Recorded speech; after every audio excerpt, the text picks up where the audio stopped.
நம்ம எல்லாருக்குமே பொதுவாகவே பலருக்கு உதவி செய்ய வேண்டும் என்கிறதான எண்ணம் நமக்குள்ளே இருக்கும். பல நேரங்களில் நாம் உதவி செய்ய நினைத்து செய்கிற உதவிகள் கூட பல நேரங்களில் பலருக்கு பிரச்சனைகளை கொண்டு வருவதுண்டு. அந்த பிரச்சனைகளை பார்த்தவுடன் அவர்கள் நம்மிடத்தில் சொல்வதுண்டு, உன்னிடத்தில் போய் உதவி கேட்டேன் பார், உன்னை போய் நான் இந்த காரியத்தை செய்து எனக்கு உதவி செய்ய என்று சொன்னேன் பார், என்னை சொல்ல வேண்டும் என்று சொல்லி அவர்கள் நம்ம இடத்துல பேசுவது.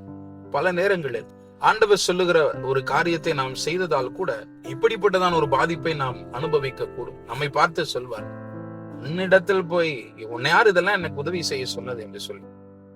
இங்கே ஆத்திராம் 5ஆம் அதிகாரம் 21வது வசனத்திலே மோசையும் ஆரோனையும் பார்த்து இஸ்ரவேல் ஜனங்கள் அதைத்தான் சொல்லுகிறார், நீங்கள் பார்வோனின் கண்களுக்கு அவங்களுடைய ஊழியக்காரன் கண்களுக்கு உங்களுடைய வாசனையை கெடுத்து விட்டீர்கள் என்று சொல்லி அவர் சொல்லும்படி சொல்லிவிட்டு சொல்லுகிறார்கள், அவனுடைய கரங்களிலே நீங்கள் பட்டயத்தை கொடுத்திருக்கிறீர்கள் என்று சொல்லுகிறார். பிரியமானது என்னுடைய பிள்ளைகளே, இப்படித்தான் இந்த உலகம் பல நேரங்களில் நம் ஆண்டவர் சொன்னதை செய்தாலும் மற்றவர்களுக்கு நன்மை செய்ய வேண்டும் என்று சொல்லி நினைத்து செய்தாலும் நம்மை குறித்து இப்படித்தான் பேசும். ஆனாலும் நாம் அவர் சொன்னதை செய்கிறபடினால், அவர் நம்மை செய்ய சொன்னதை நாம் செய்து கொண்டிருக்கிறபடினால், அவர் என்ன வழியை நமக்காக வைத்திருக்கிறாரோ அதை நாம் ஏற்றுக்கொள்வோம்.